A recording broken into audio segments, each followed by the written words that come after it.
আসসালামু আলাইকুম বন্ধুরা, ইতিপূর্বে আপনাদেরকে একটা ভিডিও দিয়েছিলাম যে জুম চাষ কাকে বলে। আজকে জুম চাষ নিয়ে কিছু কথা বলবো আপনাদের মাঝে। পাহাড়ি জমিন, পাহাড়ি মাটি সোনার চাইতে খাঁটি, এটা আমরা প্রবাদে শুনি এবং প্রবাদে বলি। দেখেন, আপনাদেরকে ছোট্ট ছোট চারা দেখিয়েছিলাম। এই যে আমি আনারসের বাগানের ভিতরে দাঁড়িয়েছি, আপনারা অনেকেই দেখতেছেন। এই আনারসের বাগানের ভিতরে সর্বপ্রথম আনারসের চারা গাড়া হয়, এরপরে হলুদ, এরপরে মনে করলেন লাগানো হয়, আদা লাগানো হয়, কলা গাছ লাগানো হয়, পেঁপে গাছ এবং কাঠ গাছ। ইতিমধ্যে হলুদ এবং আদা উঠিয়ে ফেলেছে। দেখেন কত সুন্দর মনোরম পরিবেশে আনারস ধরে এসেছে, খুব সুন্দর। আমি আপনাদেরকে দেখাচ্ছি, দেখেন কত সুন্দর। হলুদ আদা ওঠানোর পরে এখন আনারস গাছ আছে, আনারসের মাঝখান দিয়ে কিছু কলা গাছ হলো, কলা গাছও কলা খেয়ে ফেলেছে। এখন কিছু কিছু কলা গাছ দাঁড়িয়ে আছে, আমি আপনাদেরকে দেখাচ্ছি। দেখেন মহান স্রষ্টার কত নিয়ামত, কি সুন্দর অপূর্ব নিয়ামত ফসল আল্লাহ সুবহানাহু তাআলা দান করেছেন। দেখেন প্রত্যেকটা আনারসের, এক একটা আনারসের গাছে এক একটা আনারসের ফল, একটা গাছও মিস নাই। আপনারা দেখেন সুন্দর করে, আমি আপনাদেরকে দেখাচ্ছি।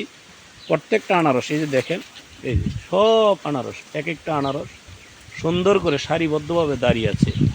এগুলো দেখলে মনে হয় মহান রব কৃষকরে অপূর্ব নিয়ামত দিয়ে ভরপুর করে রেখেছেন।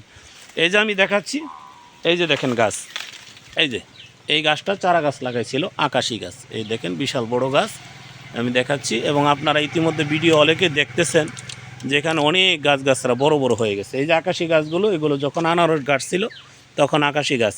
দেখেন আস্তে আস্তে হলুদ উঠিয়ে ফেলেছে, আদা উঠিয়ে ফেলেছে আনারস গাছ।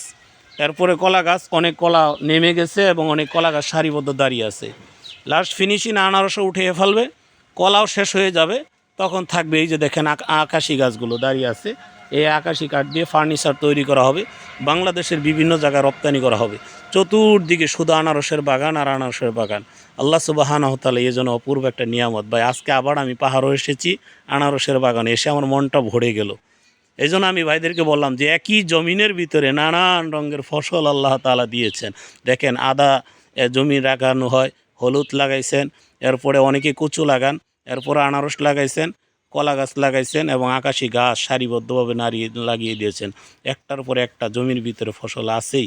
এই আল্লাহ তাআলা মানুষকে কত রকম নিয়ামত দিয়ে আল্লাহ সুবহানাহু তাআলা ভরপুর করে রেখেছেন। আবারও দেখাচ্ছি আপনাদেরকে, আল্লাহ সুবহানাহু তাআলা বিভিন্ন প্রজাতির নানান রকমের সুস্বাদু ফল দিয়ে, বিভিন্ন কিছু দিয়ে আল্লাহ তাআলা বান্দাকে নিয়ামত দ্বারা ভরপুর করে রেখেছেন। আল্লাহ সুবহানাহু তাআলার দরবারে অসংখ্য নিয়ামতের শুকর আদায় করি।